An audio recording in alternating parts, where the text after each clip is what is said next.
సద్భావము గలవారి ఎడల నీవు సద్భావము చూపుదువు. మూర్ఖుల ఎడల నీవు వికటముగా నుందువు. శ్రమపడు వారిని నీవు రక్షించెదవు. గర్విష్ఠులకు విరోధివై వారిని అణిచివేసెదవు. నా దీపము వెలిగించువాడవు నీవే. నా దేవుడైన యెహోవా చీకటిని నాకు వెలుగుగా చేయును. నీ సహాయము వలన నేను సైన్యమును జయింతును. నా దేవుని సహాయము వలన ప్రాకారమును దాటుదును. దేవుడు యథార్థవంతుడు. యెహోవా వాక్కు నిర్మలము. తన శరణు జొచ్చు వారికందరికీ ఆయన కేడెము. యెహోవా తప్ప దేవుడేడి? మన దేవుడు తప్ప ఆశ్రయదుర్గమేది? నాకు బలము ధరింపజేయువాడు ఆయనే. నన్ను యథార్థ మార్గమున నడిపించువాడు ఆయనే. ఆయన నా కాళ్ళు జింక కాళ్ళ వలె చేయుచున్నాడు. ఎత్తైన స్థలముల మీద నన్ను నిలుపుచున్నాడు. నా చేతులకు యుద్ధము చేయ నేర్పువాడు ఆయనే. నా బాహువులు ఇత్తడి విల్లును ఎక్కుపెట్టెను. నీ రక్షణ కేడెమును నీవు నాకందించుచున్నావు. నీ కుడిచేయి నన్ను ఆదుకొనెను. నీ సాత్వికము నన్ను గొప్పచేసెను. నా పాదములకు చోటు విశాలపరచితివి. నా చీలమండలు బెనకలేదు. నా శత్రువులను తరిమి పట్టుకొందును.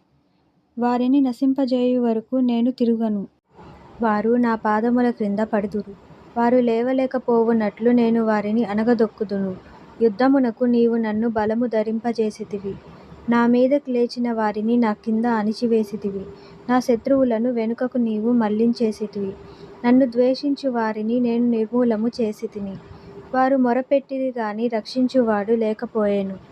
యెహోవాకు వారు మొరపెట్టుదురు గాని ఆయన వారికి ఉత్తరమియ్యకుండును. అప్పుడు గాలికి ఎగురు ధూళివలె నేను వారిని పొడిగా కొట్టితిని. వీధుల పెంటను ఒకడు పారబోయినట్లు నేను వారిని పారబోసితిని. ప్రజలు చేయు కలహములలో పడకుండా నీవు నన్ను విడిపించితివి. నన్ను అన్యజనులకు అధికారిగా చేసితివి. నేను ఎరుగని ప్రజలు నన్ను సేవించెదరు. నా మాట చెవిని పడగానే వారు నాకు విధేయులగుదురు. అన్యులు నాకు లోబడినట్లు నటించుదురు.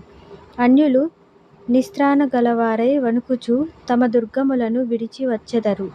యెహోవా జీవము గలవాడు. నా ఆశ్రయదుర్గమైనవాడు స్తోత్రార్హుడు. నా రక్షణకర్తయైన దేవుడు బహుగా స్తుతినొందునుగాక. ఆయన నా నిమిత్తము ప్రతిదండన చేయు దేవుడు. జనములను నాకు లోబరచువాడు ఆయనే. ఆయన నా శత్రువుల చేతిలో నుండి నన్ను విడిపించును. నా మీదకి లేచువారి కంటే ఎత్తుగా నీవు నన్ను హెచ్చించెదవు. బలాత్కారము చేయు మనుష్యుల చేతిలో నుండి నీవు నన్ను విడిపించుదువు. అందువలన యెహోవా అన్యజనులలో నేను నిన్ను ఘనపరచెదను.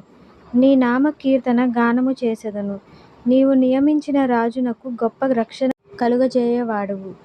అభిషేకించిన దావీదునకును అతని సంతానమునకును నిత్యము కనికరము చూపువాడవు.